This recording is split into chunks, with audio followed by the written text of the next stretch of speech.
Welcome to Shiny Side Out with Dave. Yeah, he's here. He's here. Yeah. On WZZR, broadcasting from Australia for Revolution Radio on freedomslips.com, where it's more than just radio. So jump into the chat room if you can. This is show number 289. Pause for Meki. 980 and 200. There you go. It's on air, online, and on your smart device, so grab an app to listen anywhere or listen at home on a Grace Tabletop Digital Radio. If you missed it, Solaris' show is awesome. Anthea Appel, 9/11 I was talking about, animal health as well as wellness. Great show. If you don't know who we're talking about, you've only watching maybe our archive or listening to our archive, you can jump into the archives at Revolution Radio. It's only $5 a month to subscribe to those. And if you do, you get access to all of the host shows. Do that, then you'll know what we mean. Then you'll know who we're talking about. You can check out her shows and all the other hosts. We acknowledge, that's Meki and I, the traditional owners of the land. Where I live, it's the Darkanyul, and where Meki lives, it's the Daruk people, and we pay respects to elders past, present, and future. Meki, you've been traveling all around everywhere, and I have to say welcome back to our show.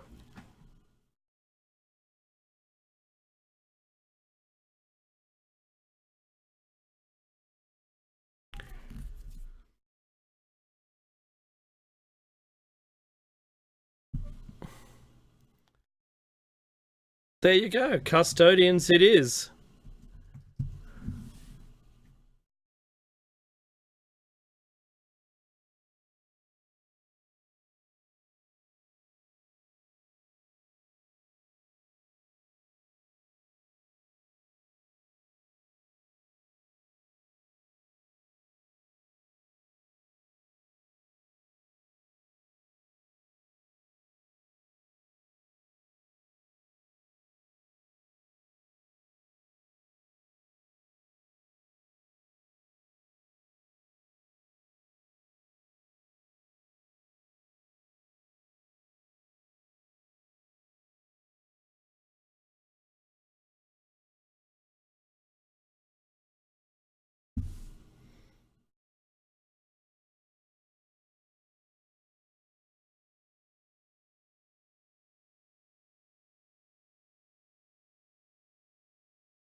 That is so not fair that you get to go to that.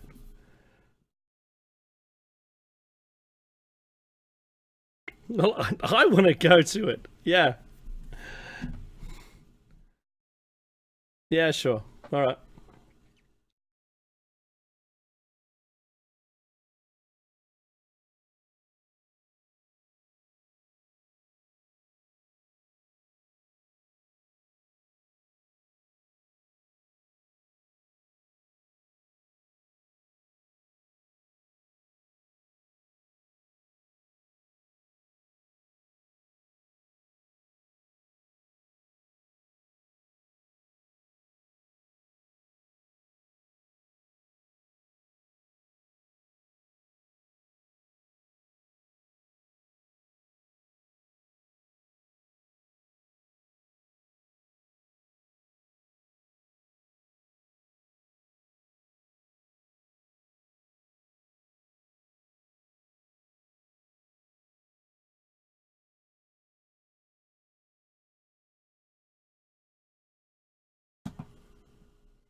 Mhm.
Wow, it sounds like they're off grid.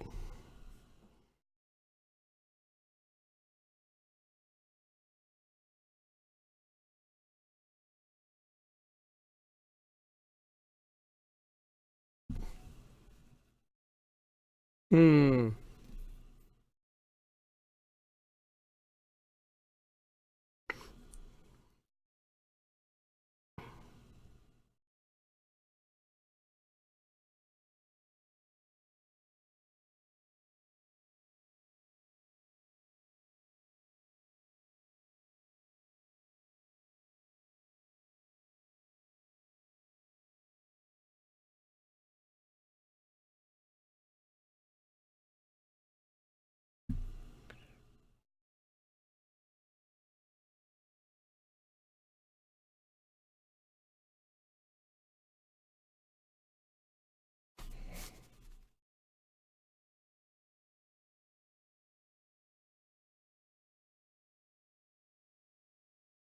Hmm. Well, if it was here, $3 or something, they better be like on Pulp Fiction. That better be the best grape you've ever eaten.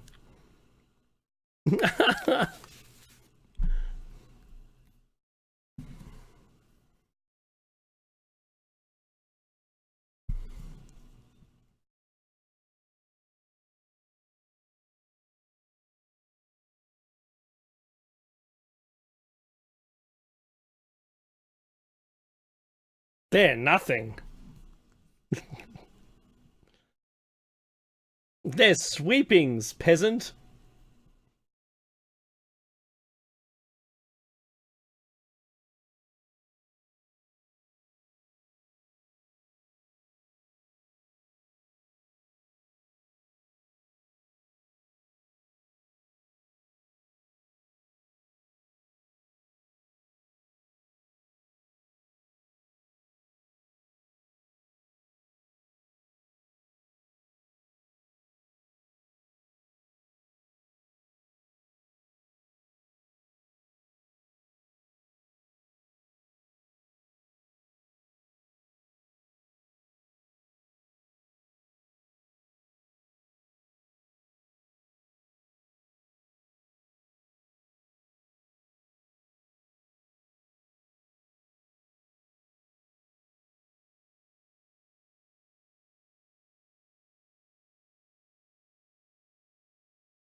Alerted you, concerned you.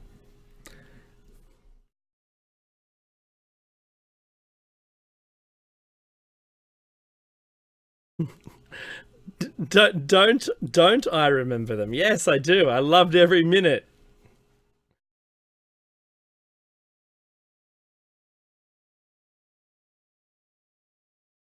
Mm-hmm.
Mm-hmm.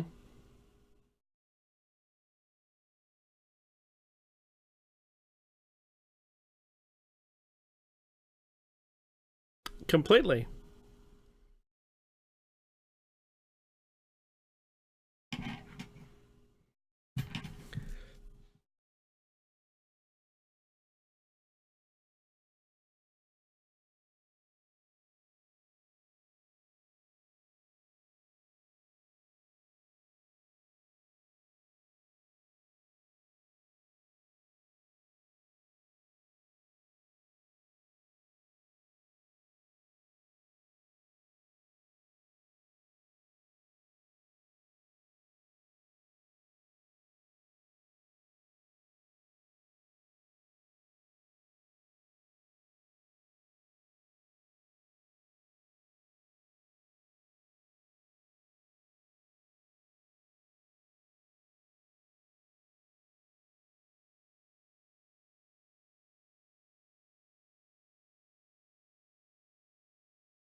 Well, if it was a device that sat in the corner of your house and it was, let's for better for for future use, the Borg from Star Trek have a great term for it. It's a maturation chamber.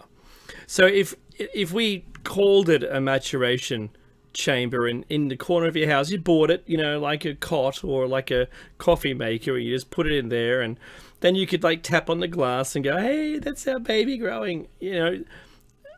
I think people would choose it. You know what I mean. I think people would go down that path. It sounds scary now, eliminating people from it. But Mackie, you only have to scratch someone's skin with your fingernails and take that scraping, and you should be able to make someone from it. So, do we really need people? Maybe not. And maybe this is the way the Anunnaki populated the planet. Maybe this is how this. Maybe this is just how it's done. Maybe this is the way we're going to do it. Because I always look at this. I look at this thing, which is us, and we're getting right near that the pointy end of the stick where we're going to be able to do all of this stuff. It took the last 100 years to really get a head wrapped around it all, and the last 50 to understand what on earth we were doing with it. Yeah. And now I think we're almost there. If they make this chamber, then we are there. We're at a point where we are able to do this ourselves. If we did this, say we went to another planet, or there was some kind of massive disaster, which reminds me, that's a segue after this. If there was a cataclysm here on Earth, and all we had was a couple of vials of some DNA, we could repopulate another planet with it. As long as there's a person still left behind, we could keep it going. You want some genetic diversity, I get that, right? That would be really good. Given that we didn't have that, it would just take a number of generations for us to be able to start that down again. We have a common mother. We looking in our past, has it already happened? Most likely something happened. But if you listen to or read the Anunnaki story, not the Sumerian story about the Anunnakis, then that seems to have made sense. We couldn't believe that it was real because we didn't know the technology existed. We assumed it was. The Bible or the Abrahamic religions have spoken about the same event in their own way, Adam and Eve. Adamu being first man seems to make sense in the story and seems to parallelize them all. That's a new word. So the cataclysm, Meki, guess what? But wasn't like today is the 24th of September, right? Well, isn't it the 23rd of September in the US? And isn't that what the latest, Doomsday Day was all about? Well, that was the new date for this year. Oh yeah, we're come and gone. It's coming. It's like the 13th Bucktune, I know. Yeah. We're the 24th. I don't know where you are. You're in the 23rd still, right? You're going to have to get over that. So this is what the funny thing is. Every single year, Mackie, and I put $5 on this. That, you got to be a betting person. I don't really bet on anything else. I like this kind of bet though. Mackie, $1. I'll bet you $1. I'm cheap. $1 I bet that before Christmas, there'll be a new date for next year.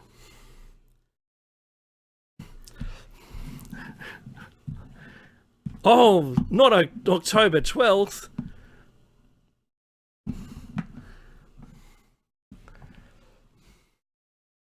Oh. That's perfectly cromulent. So I wanted to segue that through to something we experienced yesterday. Now, you were here in Australia yesterday, right, Meki? Awesome. I think you've towed in the plane some of that heat from Dubai. Do you know why? Because yesterday we toppled record temperatures for September, which is meant to be spring. Yeah? The 23rd is supposed to be in the Northern Hemisphere. It signifies the changing of the season. In the Southern Hemisphere, well, we just go for the beginning of September. We don't even wait until the 23rd to change the season down here. It gets hot. So we have to bring that early. But what's happened yesterday is we've exceeded some of these temperatures that were the long-standing temperatures for going way back, but not by which normally happens, like 0.1 or 0.2 of a degree. We feel good because we got a personal best. In Sydney, it's 35.4, and the last time it was 35.2, and yeah, we've beaten it. No, but some of these records have gone up 3 degrees. One of them, in Ivanhoe, for September, went up 4.5 degrees. The previous record in September for Ivanhoe was 35.2. It went up to 39.7 yesterday. Let's say that's 0.3 or 40 degrees, right? Burke, 1.1 degrees increase in a temperature. Now, I'm going to tell you that where I live is coastal. It's coastal. Only 5 minutes drive and you're at the beach, right? That's pretty coastal. And we hit a brand new record. And I swear the energy felt like it was coming from everywhere. It was hot even if you're in the shade, but it didn't seem like it was just the air temp. It felt like you were getting baked. That's what the temperature felt like. So,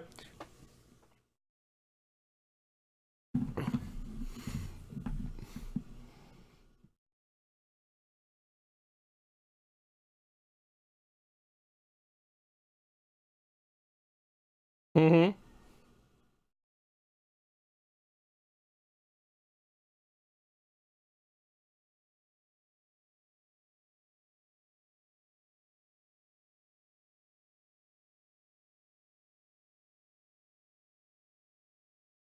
It just felt like it was coming from all directions.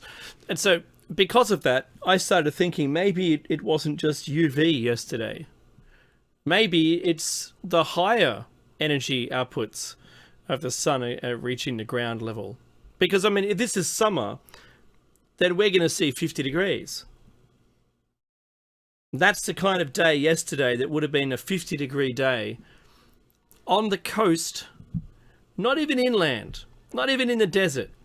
Because, the desert, like Wilcannia, for instance, or Burke, they went up by 1.3 degrees and 1.1 degrees, respectively, to 40 degrees. 40 degrees. That's, like I said, new records. Now, there should be no such thing as a new record in a sealed system. They just shouldn't. There can't be. The physics doesn't make sense. So, that's right. And that's what I just want people to keep keep their minds open on what the other factors might be.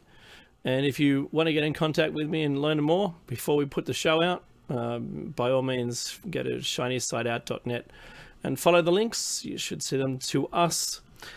Meki, the other thing that's happened since we've been talking, North Korea.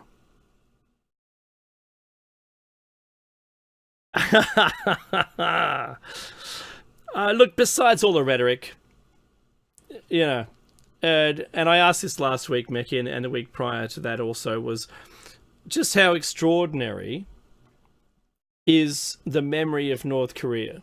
Are they really, is their vengeance just for the US and they couldn't care less?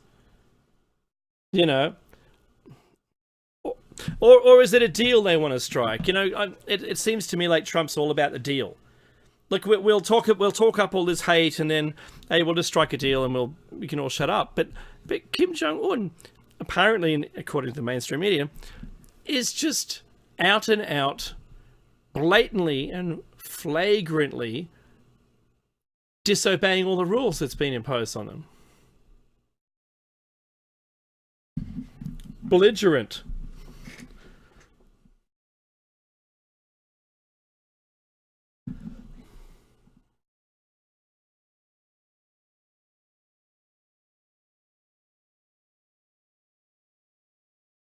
Mm-hmm.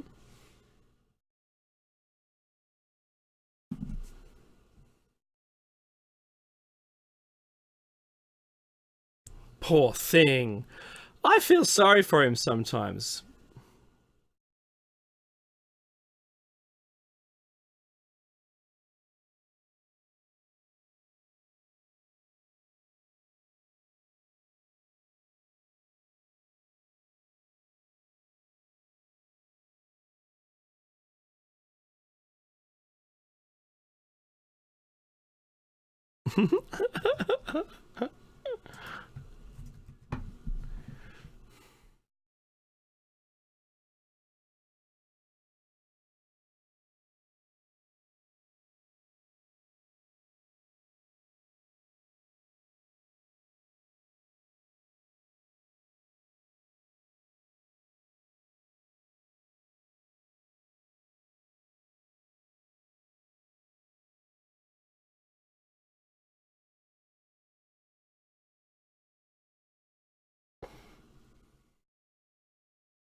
Mm-hmm.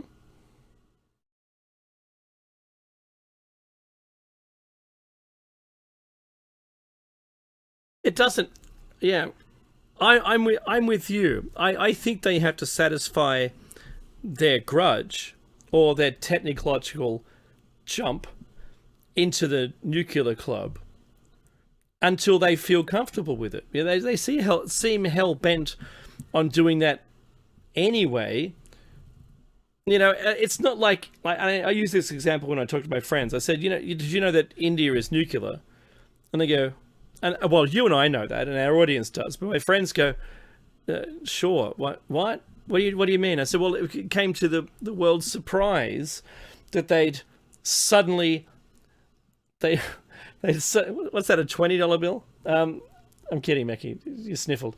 So, only 50s. That's classy. So no, of course. So what's bizarre about this is that it seems to me that it doesn't matter what we do, they're going to want to join that club, and when they've joined the club, maybe they'll want a deal. Maybe they've got to get there to get the deal. But from what I understand and what I'm seeing right now is he says we're going to let off a H bomb in the Pacific. Really? Yeah, I'm going to prove to the world we can do it. Well, I mean, hey, buddy, I believe you. All right? Let's just back that truck up a little bit, all right? What do you want? And I don't see people having that conversation. All I'm seeing is, hey, it's World War. You want it? You got it. And I don't really want a world war. If there was one, I'm sure my mortgage would disappear at a snap because there'd be no electricity. Woohoo! Yeah! Boo! Actually, you can grow penicillin yourself. Just get some rotting vegetables. That stuff on the outside is penicillin. How much you're supposed to take, I don't know. And is it the good one or the bad one? I don't know that either. So, don't listen to me. I am not Dr. Dave, right? So don't listen to my advice. This is the thing. That's the thing. So North Korea, yeah, okay. So that's still, I don't think the situation's really changed. However, Southern California yesterday afternoon had the National Broadcasting Emergency thing on their TV broadcast. It's like someone had sneezed and flicked the switch, and the internet, that emergency broadcasting never played. So what do we do? I don't know. Wait, maybe it's going to come on. But what about Game of Thrones, man? I'm supposed to be watching that right now, or the news or something. No. So it was just this, like a slide deck of a single title slide is all that was being broadcast. That would scare me more than hearing the sirens. Is this a psychological war? How did it get on there? Was it a mistake? Was it intentional? Was it the bit? Maybe there was something going on which they, averted or something. I don't know.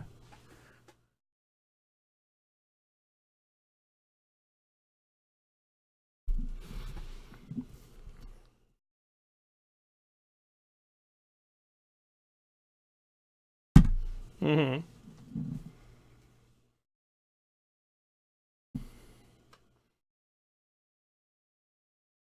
Yeah. Well, I know there was a flyby a couple of weeks back.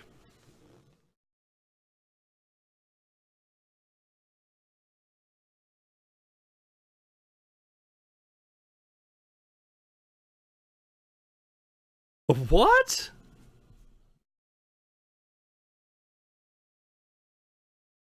Oh, okay.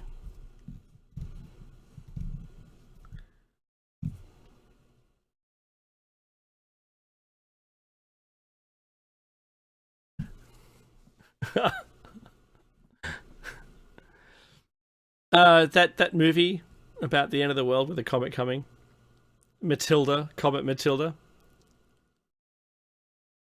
Oh no, it was the comedy one. with the guy from the American Office. Very funny.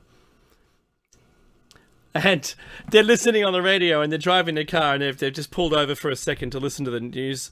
And the news says that this comet is coming and we've only got, 7 days or whatever before the total annihilation of all life on Earth. And the wife, or the girlfriend, I can't remember now, turns to the lead male in the show and just says, "I can't do this," and opens the car door and runs in a straight line perpendicular to him, just getting away from him. She doesn't want to spend the last 7 days with him. I'm going off to something else. Whatever. It's not going to be with you. Oh, I love that. And the rest of the movie is quite a nice piece. It's not stopped though in all the other movies. So there's no Bruce Willis with a space shuttle and nuclear weapons or anything. They just admit that that's the end. And I like that. I like that about that's the first movie where it's just that's the end.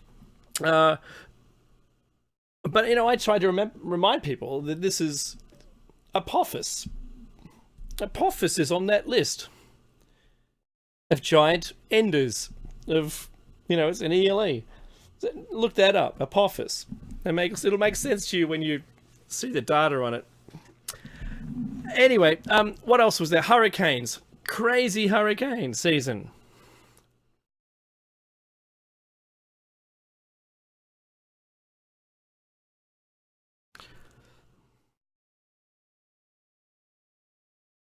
No, I was just about to, yeah. I think the US would be well versed in all their threats that are there at the moment. But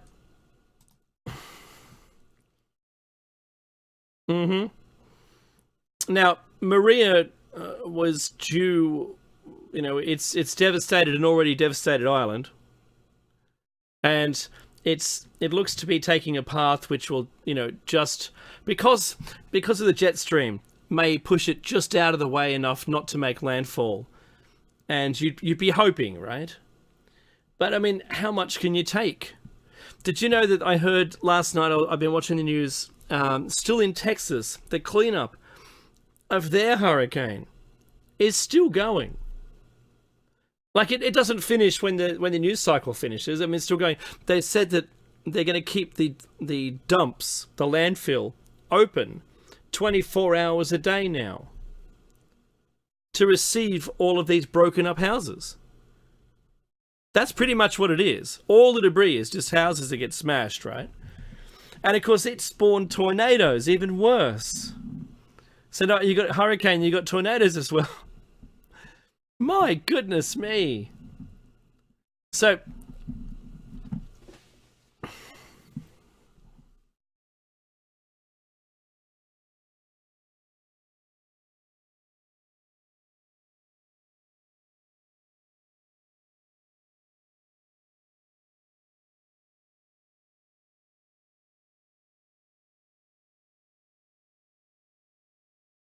Mandela effect, Mickey.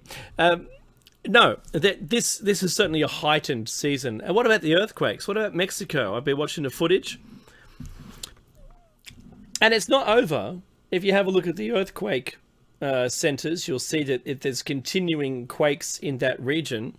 And but aftershocks of 5 or 6 on the Richter. That's not an aftershock. That's another quake. And is this the new norm? And if you're anyone but James Valentine, you're stealing my bit. That's an ABC host on the ABC, James Valentine. He has a segment called The New Normal. Is this the new normal? Is this the thing? Is this a thing now that we've got? Storms and earthquakes and hurricanes and people just driving vehicles into traffic into populated areas. Really? I mean, do we have to do all this stuff? Is that North Korea and the threatening? Is this Agenda 21? Is it all playing out the way it's supposed to? Is this the Nostradamus prophecies all playing out, which you can only work out in circumspect?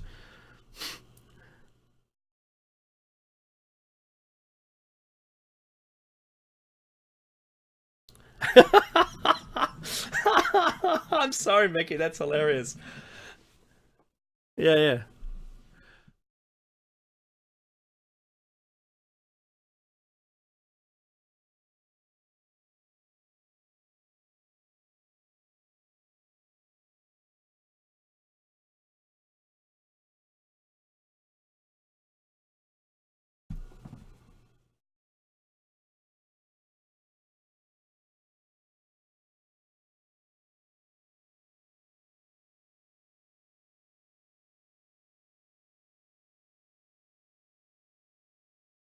Mm-hmm.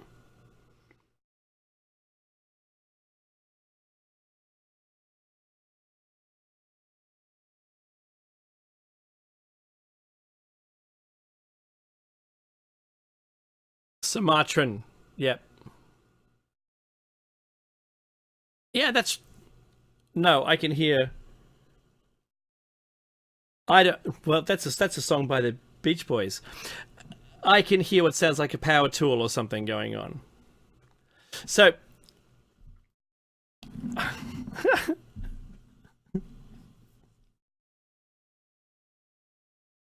it is. It is better.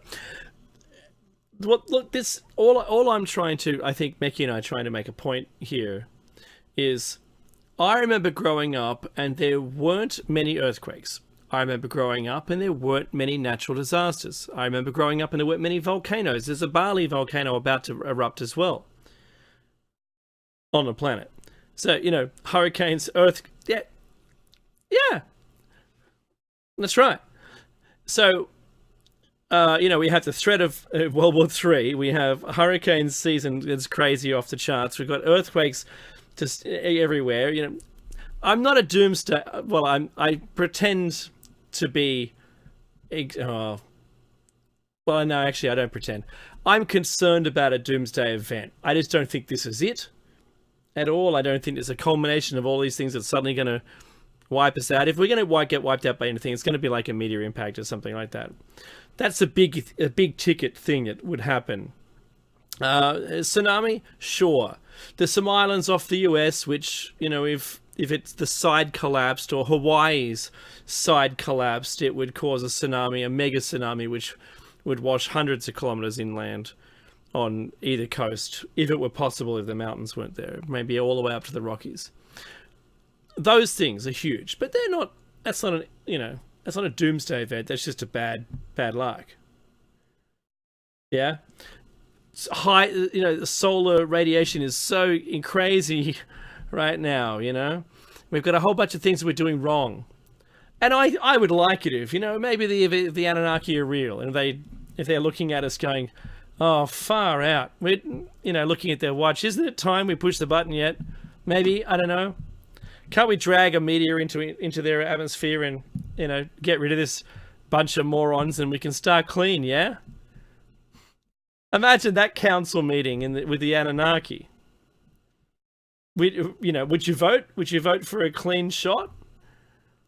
If you were the overseer, if you'd made life forms that started warring against each other, you just put your head in your hand and go, "Oh, they're doing it again," you know. Yeah, we'll just hit reset. Yeah, because you can. So, so that's the perspective I take. Yeah, we have done it before. We have reset. I think we've reset a number of times. I was hearing Meki. I was hearing something really cool. I was hearing a conversation today about the Egypt and how old the pyramids are. Now, I didn't. I said nothing. I let the conversation run because it's. I'm not going to interrupt the flow. Let it run. Let it run its course. And all I was thinking in my head, well, no, they're much older than that. There was a comparison between the age of the pyramids and the oldest man and the mounds in England and the mounds in North America and there's no proof. We don't have proof that those pyramids were built. There's no proof they were actually built. We know they're there. We don't know who built them, and we don't know when. That's what we don't know. We know they are built because they're there. When and who? Don't know.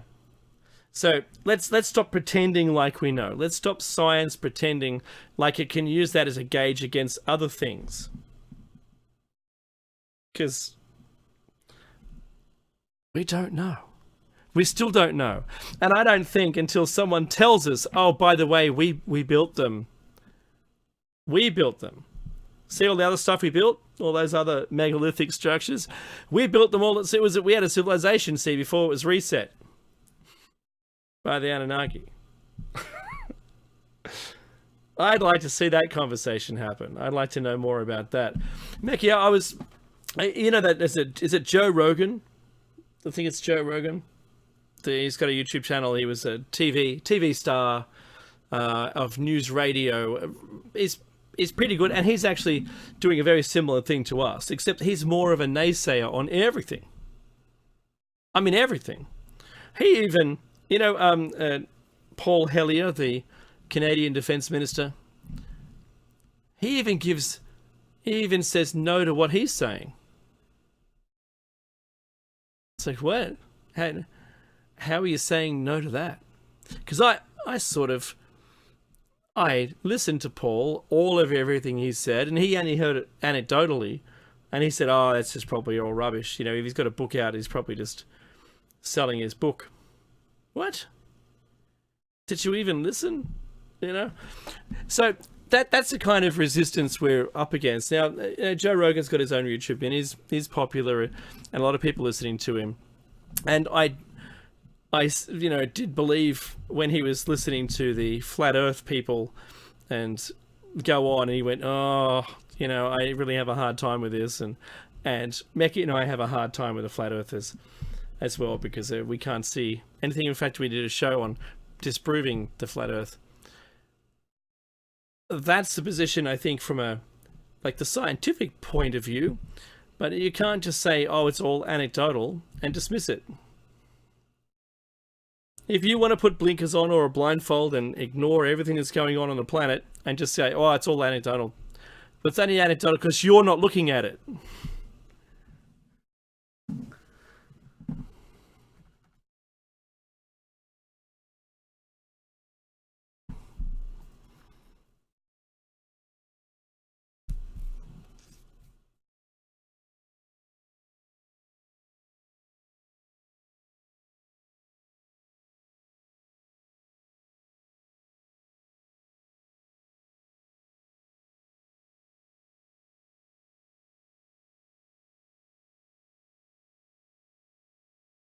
Mm-hmm.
You're absolutely right, and in supporting what Meki says, and in explanation of what anecdotal means to science, and that is, if you make an attempt to find the electron of an atom, and you keep looking in a particular spot waiting for it to appear, all the time knowing that it exists, but only seeing it, once in every 100 times in a particular point.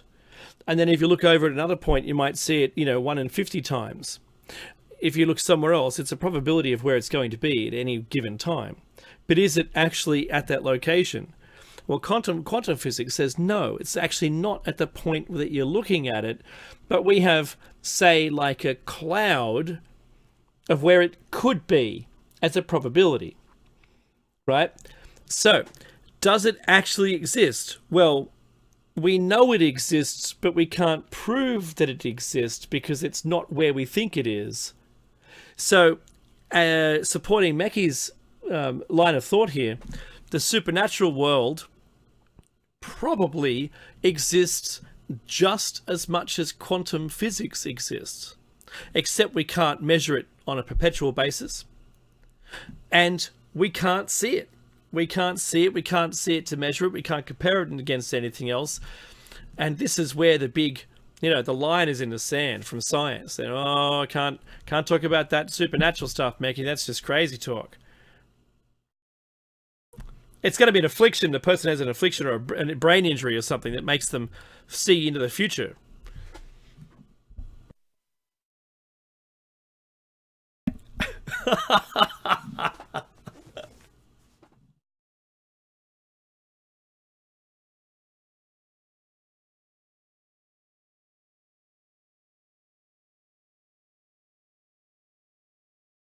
Yeah.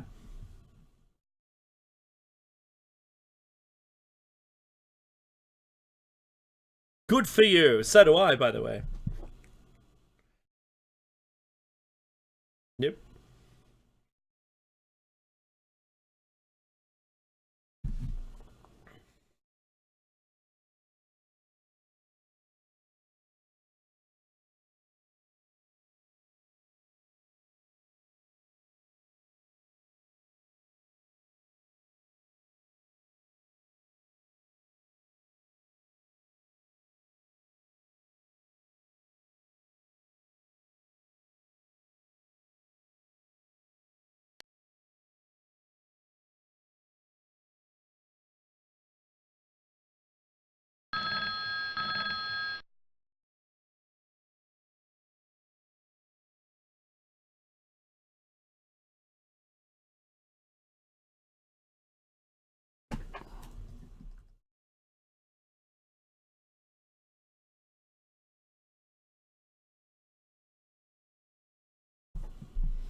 Just in case Meki isn't back, guess what?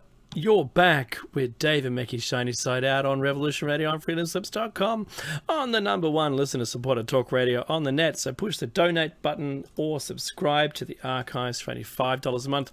I'd like to say hello to all of the new listeners we have today, all those new people in the chat room, everyone who's followed, liked, or what's the other term? There's another one.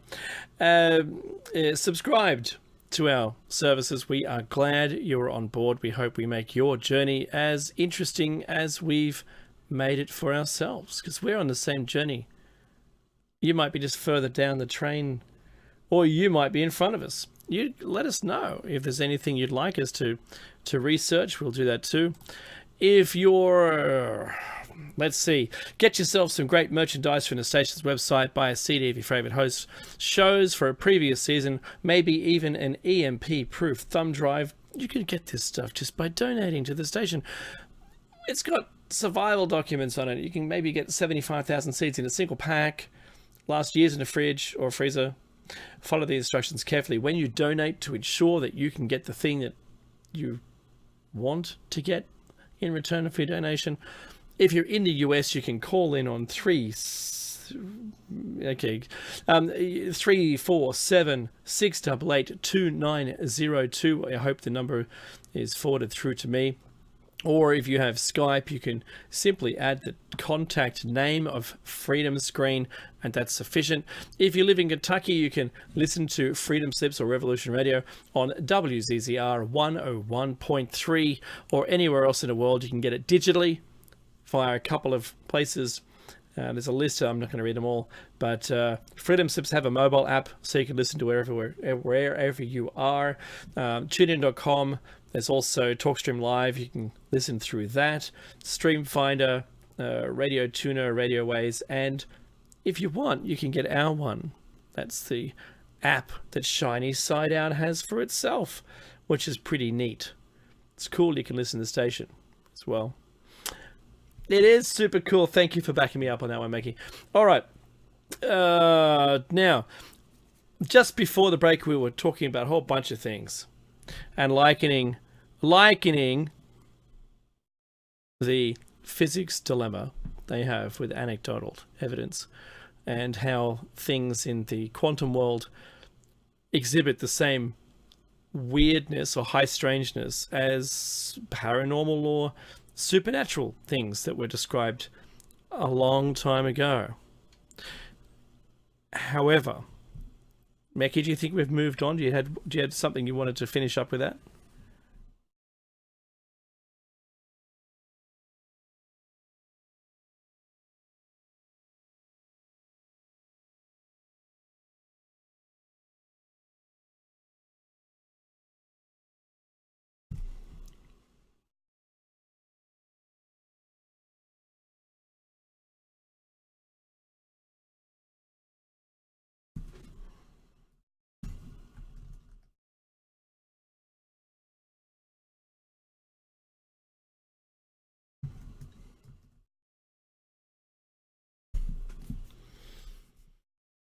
Mm.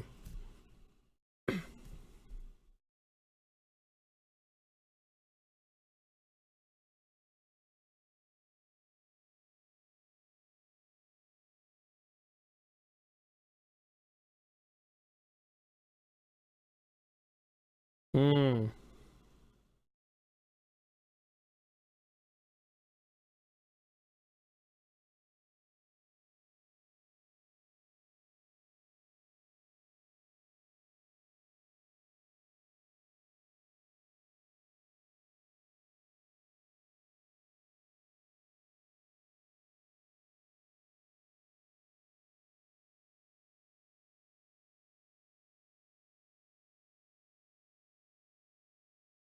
Mm.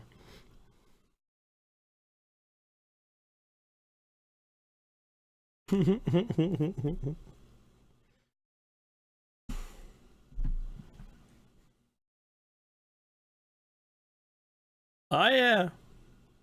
So I typed into the chat for Meki to see here. I said, but didn't Montauk do all of that study? Didn't it already research all of the paranormal and decide that it was real and then continued research? I mean, I swear it would only take you a couple of minutes to work out that, the paranormal wasn't real if it wasn't real. It's real. Uh-huh. And just because the US government doesn't want to admit that it did any of this, although the records are there, well, that means it's safe for you to say, you know what, Meki, I don't want to believe in all that stuff. Can I just go back to, to being who I am and I don't have to worry about it? Sure. Yeah, that's right. You can have your big screen television and you can, watch sport and you can have your cake. Or does I help me? I'm drowning in this. So you can have whatever you want as long as it allows you to ignore that this stuff is real. All right, feel comfort in that. For the rest of us, hey, what an exciting day it is! It's real. Yeah. So, Mackie, look, when we left off before you went traveling everywhere, guess what we were talking about?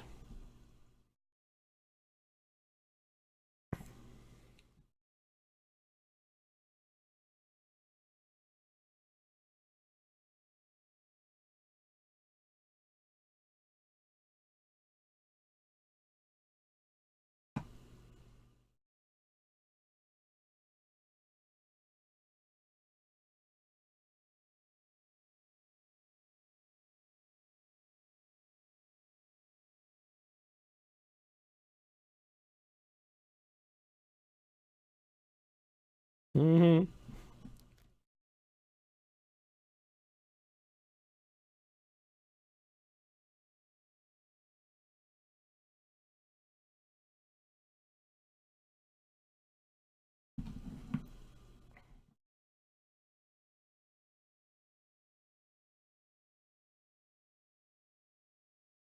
But Mackie, are you telling me that I've got to open up my textbook and start writing new information into it because the one I had was printed back in the 50s?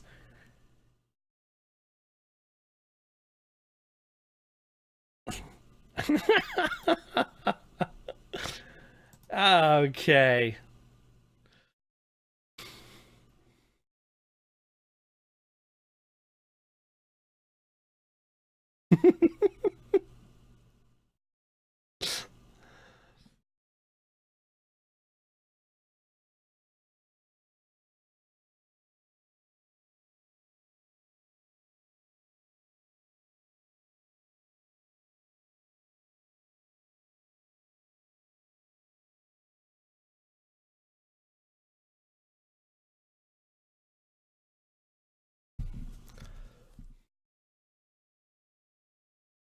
Mm. Mm-hmm.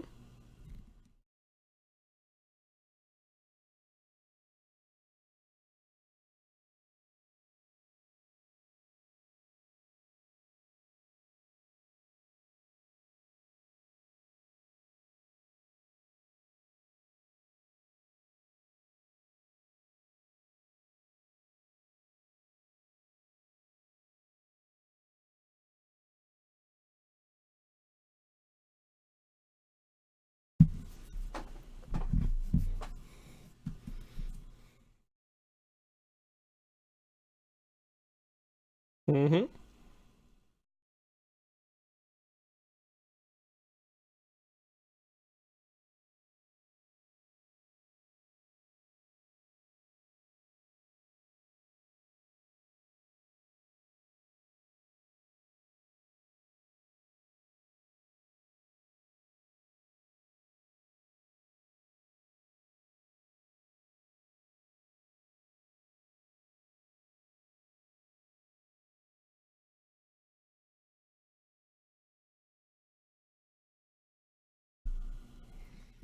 Even 700 years. Ah.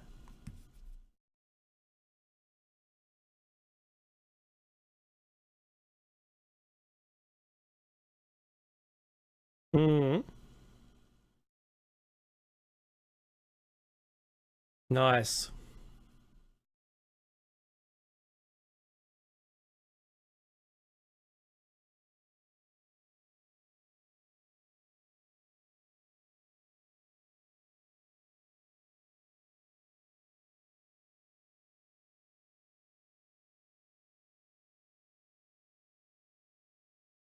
It's only 8 years since the Nobel Prize was won for the discovery of it.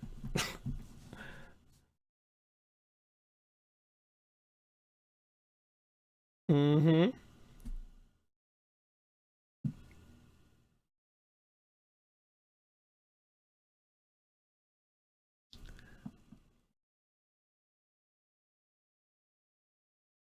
Mm-hmm.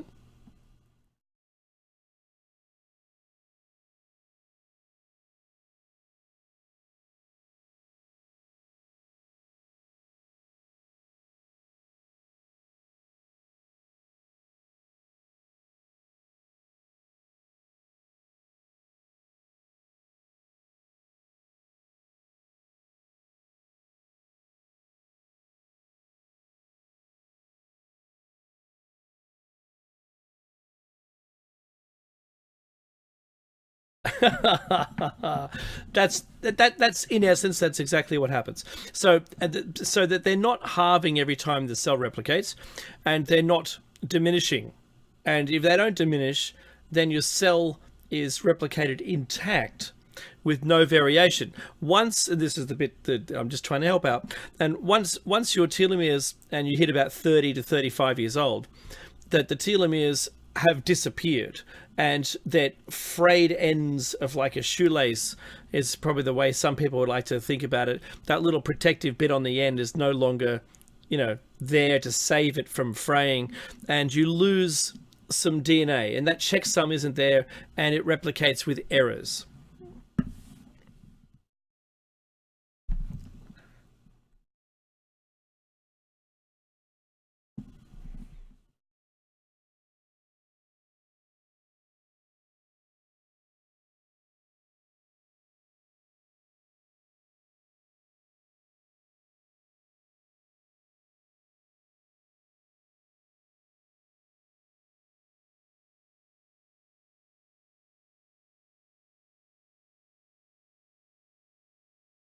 It opens the door for the other ones. Meki, likewise, the stories of the old people, the old peoples, the pre-flood, said that we lived forever. Maybe we just went to sleep and woke up again, and we could go another 700 years.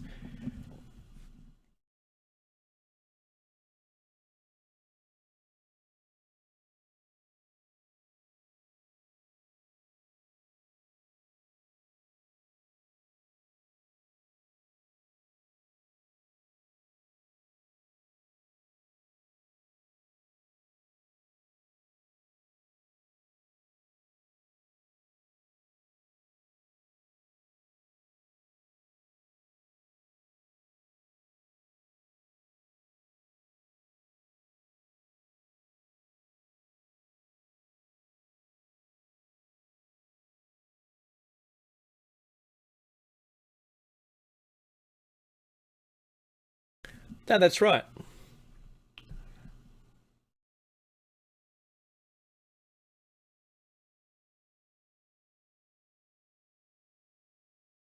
That's the cancer cell's genetic material.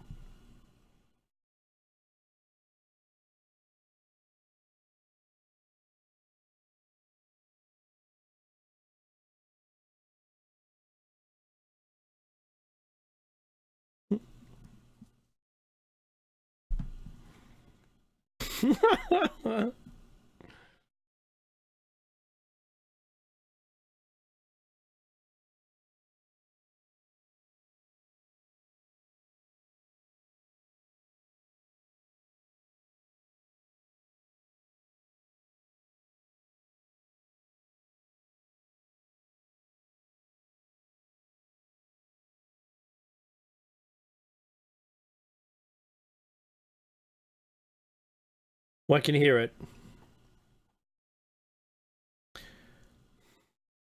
Yeah.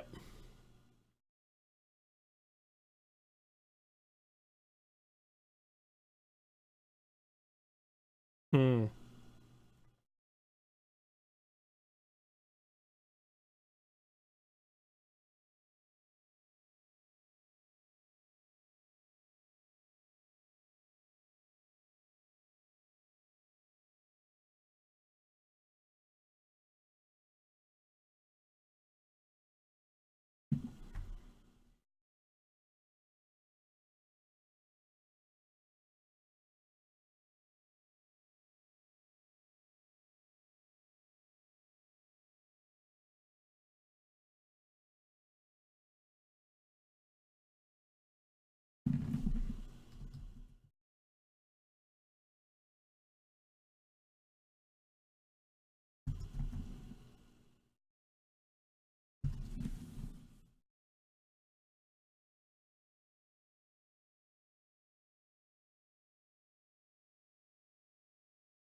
Mm-hmm.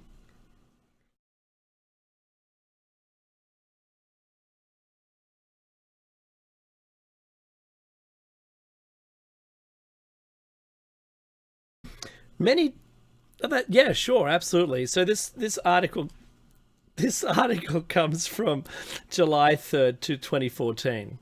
And it says many traits unique to humans were long thought to have originated in the genus Homo between 2.4 and 1.8 million years ago in Africa.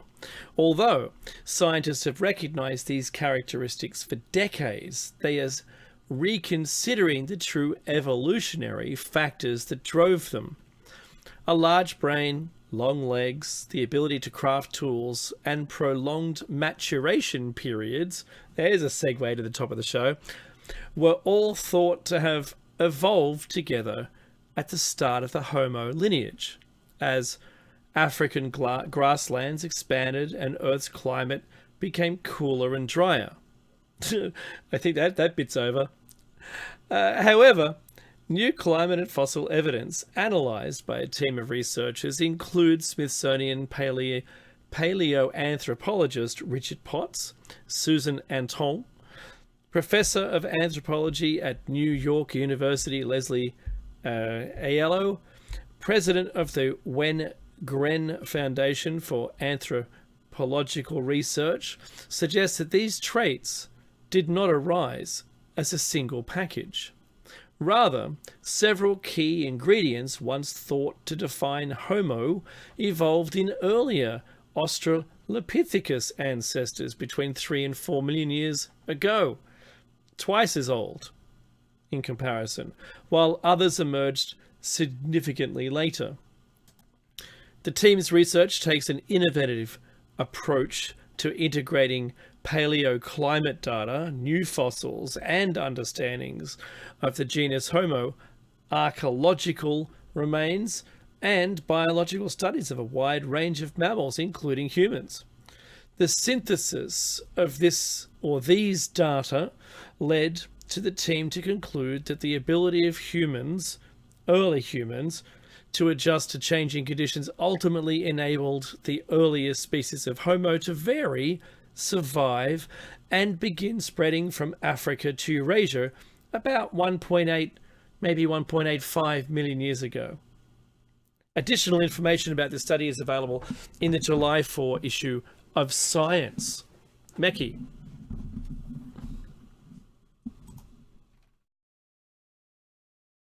Meki?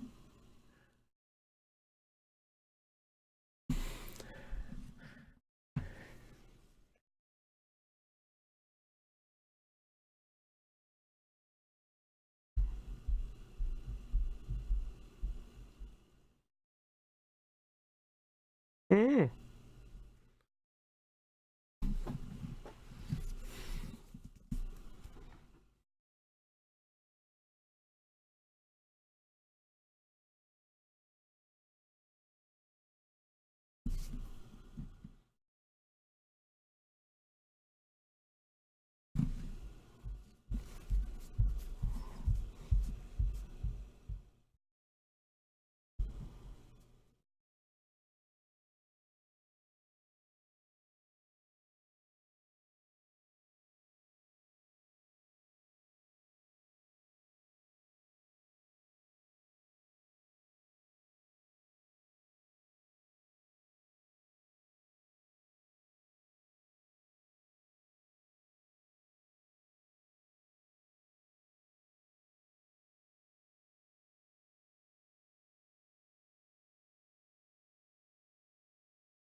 It has a broader base.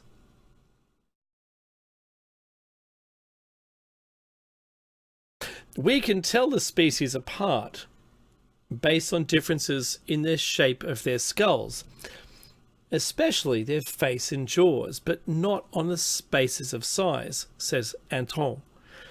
The differences in their skulls suggest early Homo divvied up the environment, each utilizing a slightly different strategy to survive. Even though all of the Homo species had overlapping body, brain, and tooth sizes, they also had larger brains and bodies than their likely ancestors, Australopithecus. Pardon me. According to the study, these differences and similarities show that the human package of traits evolved separately and at different times in the past rather than all together. And we've got a pretty cool graphic here which will be in the show notes. In addition to the studying climate and fossil data, the team also reviewed evidence from ancient stone tools, isotopes found in teeth, and cut marks found on animal bones in East Africa.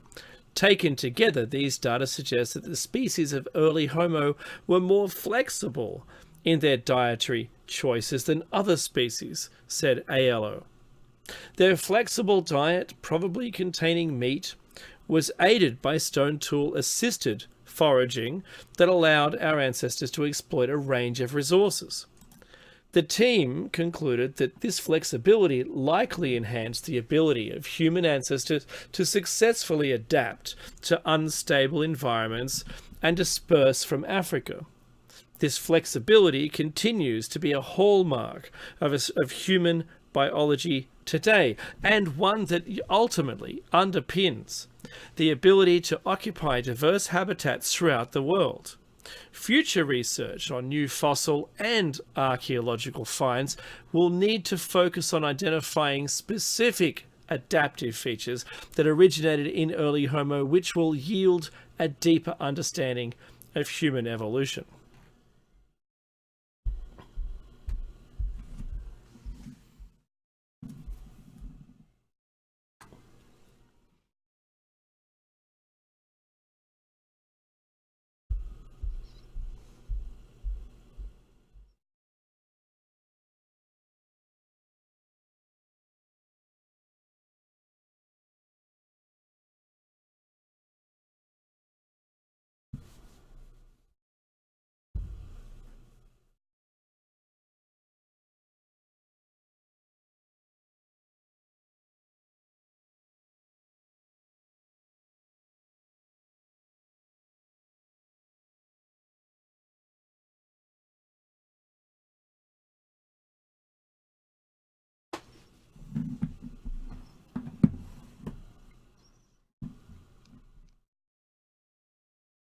Mm-hmm.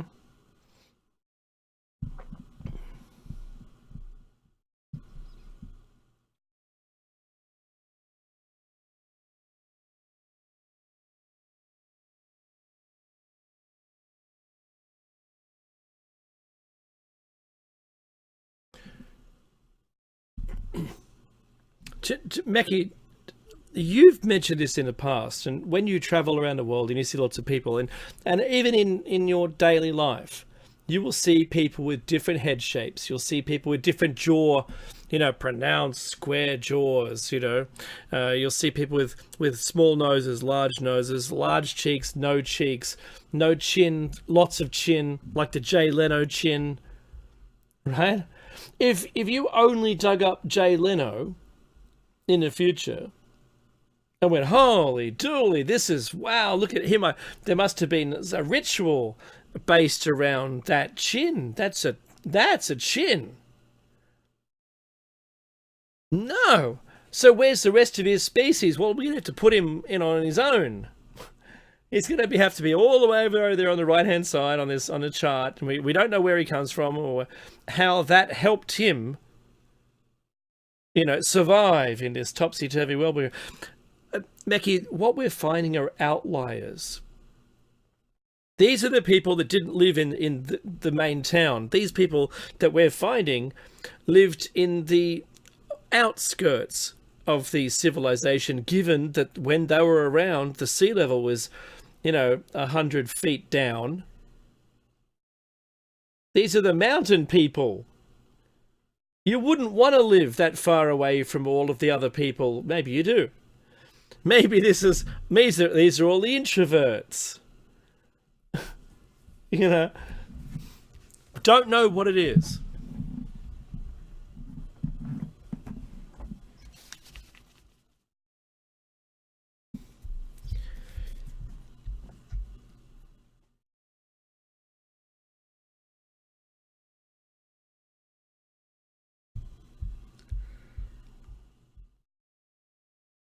Mm-hmm.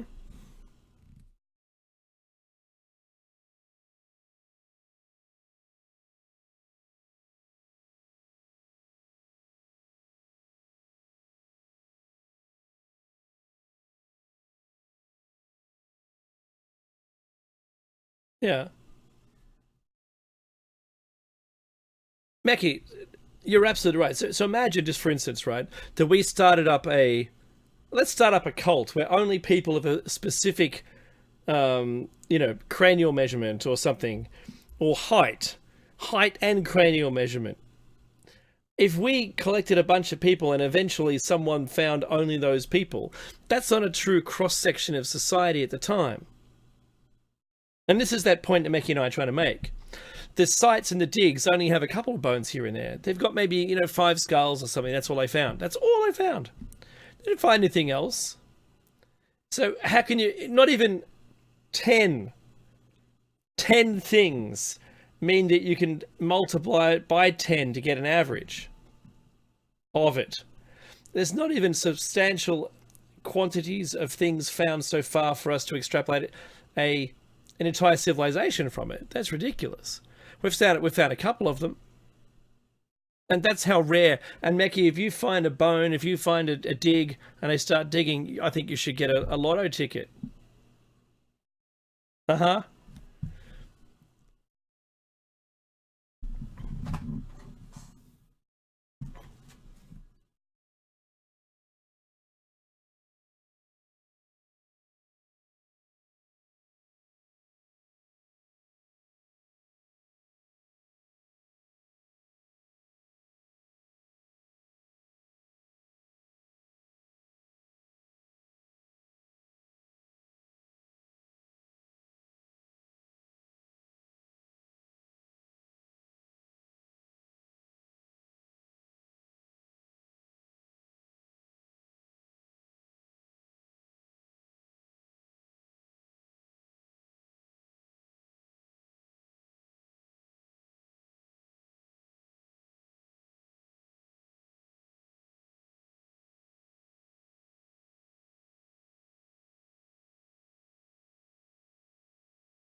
Hmm.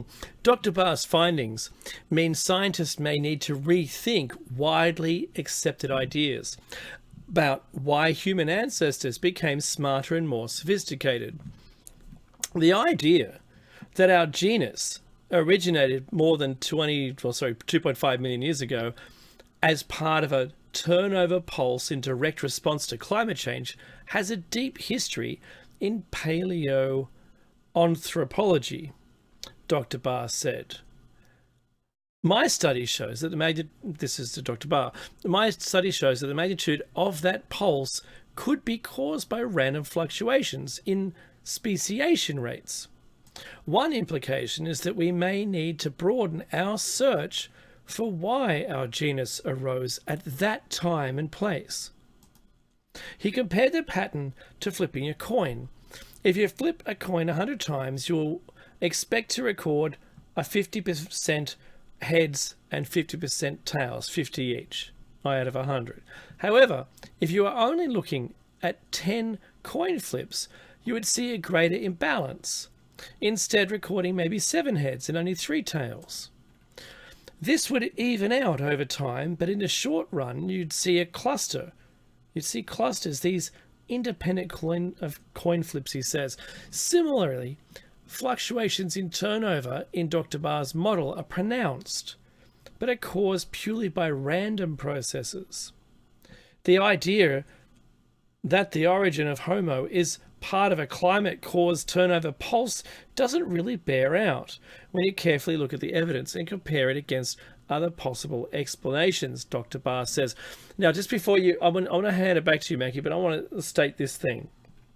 Now, a study said that I've been looking at was stating that fire and cooking, the cooking of the meat, changed the protein input of the meat from it being raw or, worse, to being cooked. Now, when you cook meat, it changes the amount of time it takes to digest it.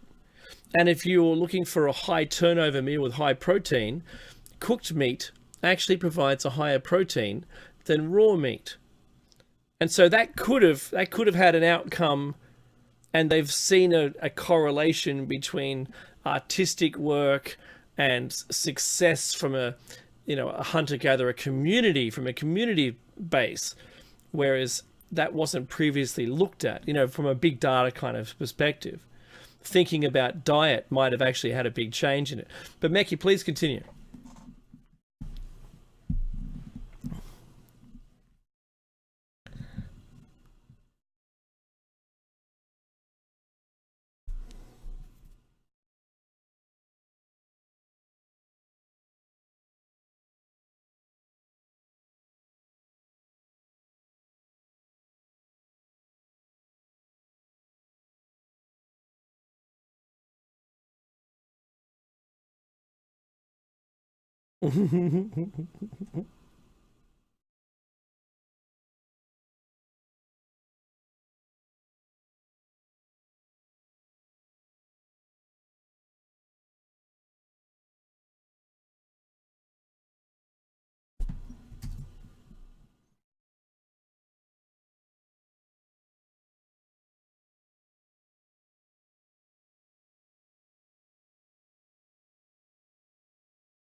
Mm-hmm. Mm-hmm.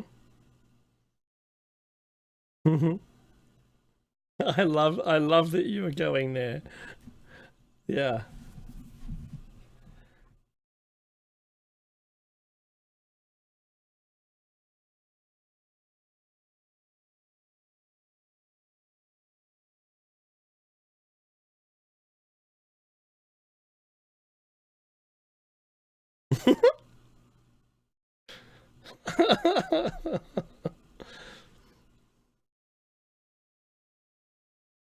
Mm-hmm.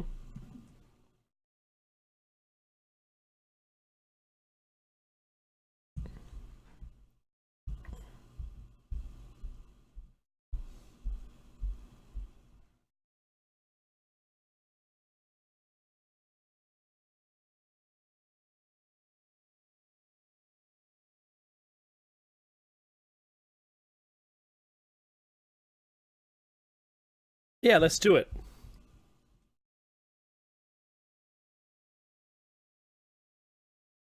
All right. In saliva, clues to a ghost species of ancient human. I love that title. Let's see what it has.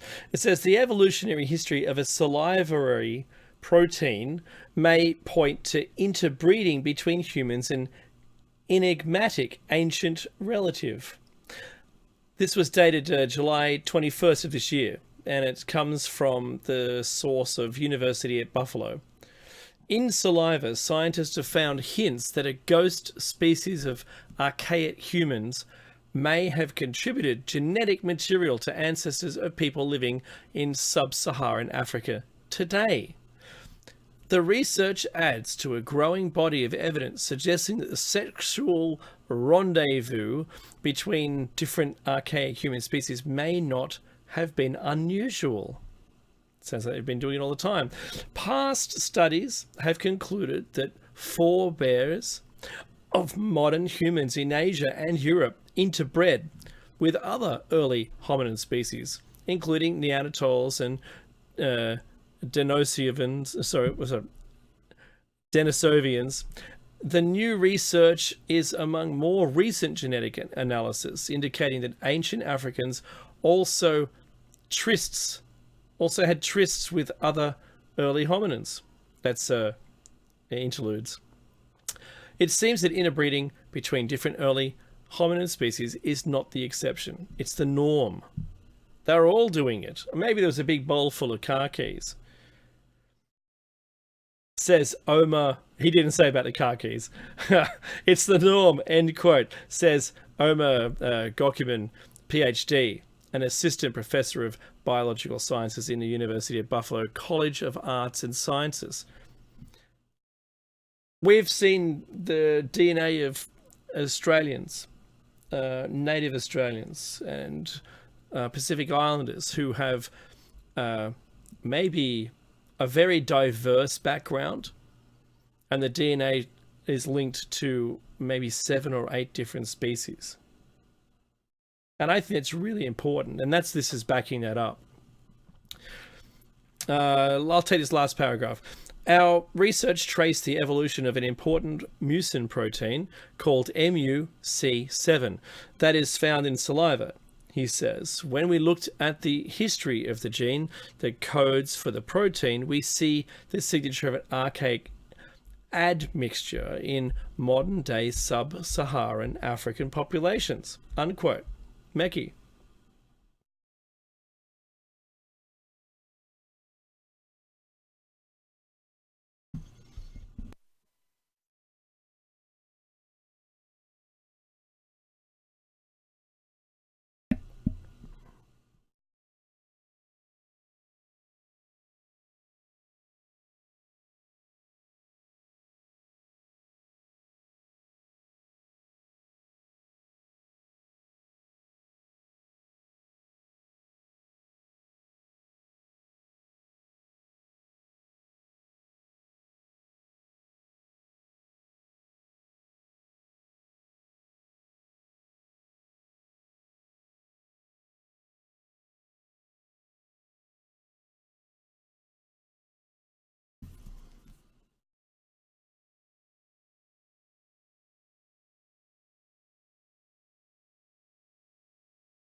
Yeah, after a couple of drinks, they were looking pretty good. Oh, yeah. We might not have seen them for 1.5 million years, but boy, it looks like it was all on again when we hooked back. Oh, boy. Why the MUC7 matters. The scientists were interested in the MUC7 because in a previous study they showed that this or the protein likely evolved to serve an important purpose in humans. In some people, the gene that codes the MUC7, I don't know why you did it, I did too. MUC7 holds 6 copies of genetic instructions that direct the body to build parts of the corresponding protein. In other people, the gene harbors only 5 sets of these instructions, known as tandem repeats. Prior studies by other researchers found that 5-copy version of these genes protect against asthma. The Gockman and Rule did not see this association when they ran more detailed analysis. The new study did conclude, however, that the MUC7 appears to influence the makeup of the oral microbiome. That's the life forms inside your mouth. The collection of bacteria within the mouth. See, I was right. The evidence for this came from the analysis of biological samples from 130 people, which found that different versions of the MUC7 gene were strongly associated with different oral microbiome compositions. From what we know, the MUC7 it makes sense that the people with different versions of the MUC7 gene could have different oral microbiomes, Rule says. The MUC7 protein is thought to enhance the ability of saliva to bind to microbes, an important task that may help prevent disease by clearing unwanted bacteria or other pathogens from the mouth. I would have to say, Meki, here as an aside, that that's quite the statement. Having the 7 version, not just the 5 version, something that is more capable of sustaining a micro biome in your mouth, to be able to, through the lack of cleanliness maybe, or through the contact with more things, more microorganisms. Which way did it go? I don't know, but they seem to be able to withstand more microorganisms by having 7, not just 5. And I think that's interesting about the 150,000 years ago in this story. Meki? Earth to Meki?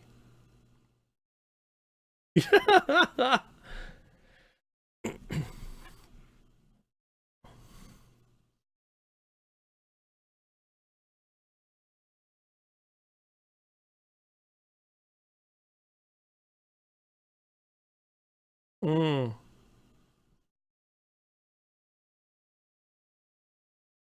that's right.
Al- Almost from every culture.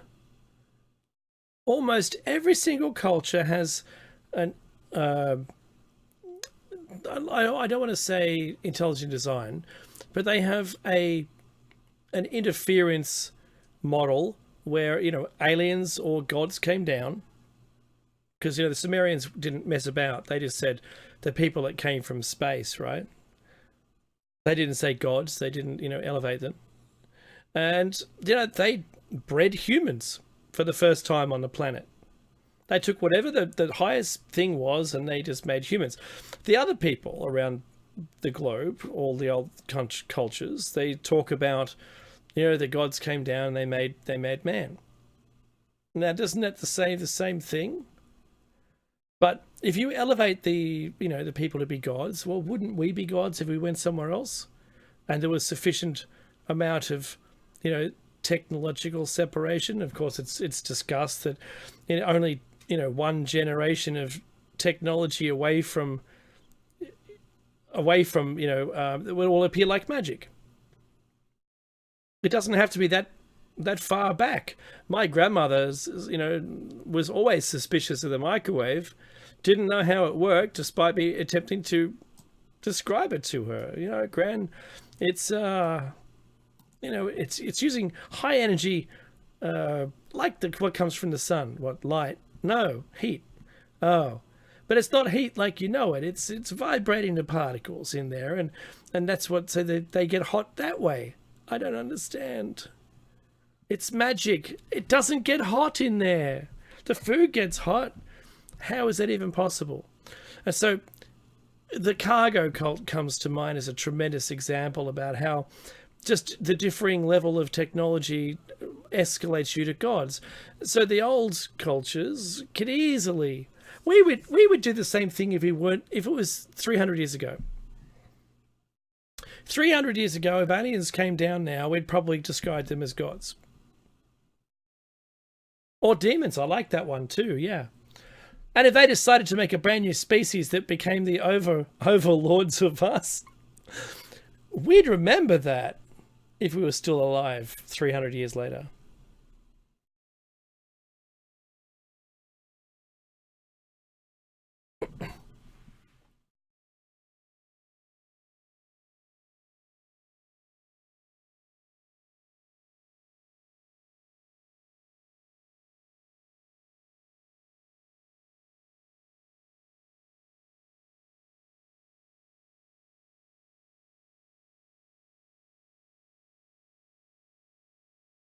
Hmm.